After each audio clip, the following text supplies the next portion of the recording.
So here we have the corn, beans, squash, among other things, soybean and millet.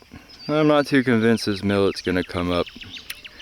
I'm a bit of an amateur, all this just got plowed, then disked, broken up a little bit more, and no till because I don't have a tiller and I was too cheap to hire somebody. I was just like, I'll just plant it, see what comes up. If anything, I'm going to put mulch, wood chips, hopefully. If anything, hay, but I really hope I get some wood chips. I'm trying, hope, all these pathetic words. I'm going to get some mulch, wood chips, because mulch, that's a, that's a broad term. I'm going to get some mulch. I'm gonna get some wood chips. Oh, I'm gonna get those wood chips. And over the winter, preferably like right now, which I couldn't put wood chips on this right now. What am I even talking about?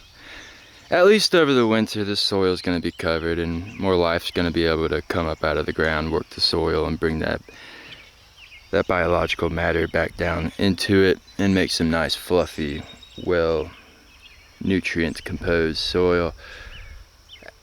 So I need a bunch of wood chips. I need a pile of them.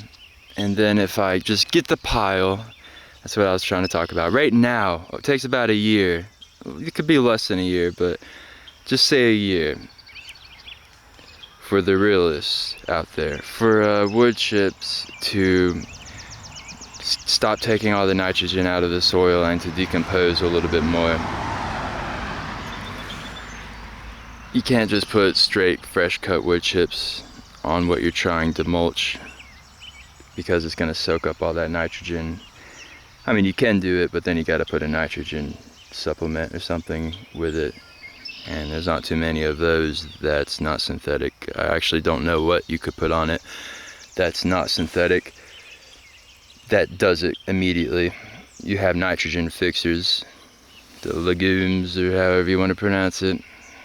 They'll take nitrogen out of the air and put it into the soil, but obviously that takes a bit of time. Clover is a wonderful nitrogen fixer. Beans, they fix nitrogen. So here's some beans next to some corn. The squash didn't take as well as the beans, and there are patches. A lot more patches where the corn hasn't really taken. I believe I planted it a bit too deep.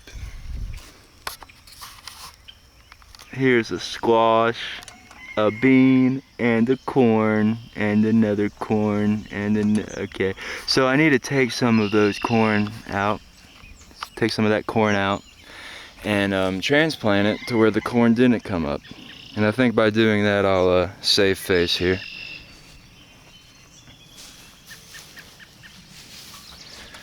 The beans are definitely coming up. They're all pole beans though. So they take a little more time to harvest than bush bean. Though the reason why I'm using pole beans is because the whole purpose of the Three Sisters corn, bean, squash, that companion planting, is to have the beans trellis up the corn stalk, providing the corn with support while also fixing nitrogen into the soil. I'm sure there's something else. And the squash, it has real big leaves, so it controls weeds for the most part, and it helps with weed control, and it retains moisture into the soil, acting as a living mulch. So why would you ever want mulch compared to a natural living mulch as a plant, you know? I mean, I'd rather have a plant cover all the space in between my landscape plants than mulch. In my mind, the mulch is just temporary. In my case, pine needles and hay is the mulch I'm using in my landscaping beds. The hay is temporary. I don't mind the look of it, unlike some others, but yeah, it's a very great mulch. Gets that fungus going, retains a whole bunch of moisture. I honestly don't think it looks that bad. I'm just not too concerned with what I think other people think, so maybe that's why I don't think it looks so bad. Look at all these. Oh yeah, that's squash. That's bean. So yeah, bunch of corn, bunch of corn. This is all dent corn. This is for the chickens. And then I have a species of corn, cultivar of corn over here. It's called a Homestead Hero. I actually don't even see any of it. Yeah, I don't see any of it right there. I have bamboo, if anything. Yeah, I definitely got bamboo. It's what I use to put my scarecrows up with. Y'all like my scarecrows? They're scary, aren't they? They're horrifying. Anyway, where's some of my Homestead Hero?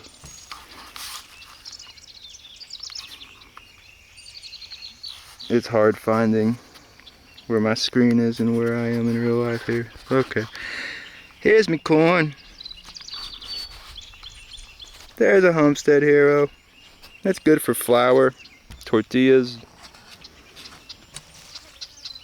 Yeah, I think I planted it too deep. There's another one. I'll take what I can get. I think I planted my sunflowers a bit too deep too, because I planted a whole lot more than 10, which is what seems to have come up. That's a sunflower, I sure hope. Yeah, I don't 100% know this, but this better be a sunflower. I also planted cucumber among them. They need something to trellis on, and I figured it could trellis on a sunflower stalk. It's a learning process, for sure. It's only going to get better year by year. Alright, let's talk about the scarecrows.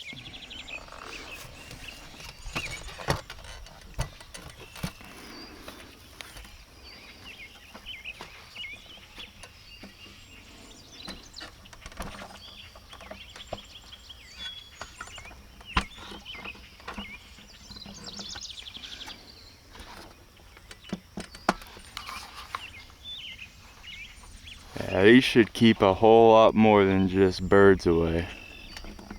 Crows specifically, which I actually don't even care about crows. They chase off red-tailed hawks apparently, so yeah.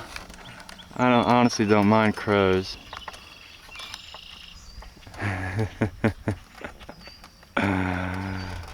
Oh Lord.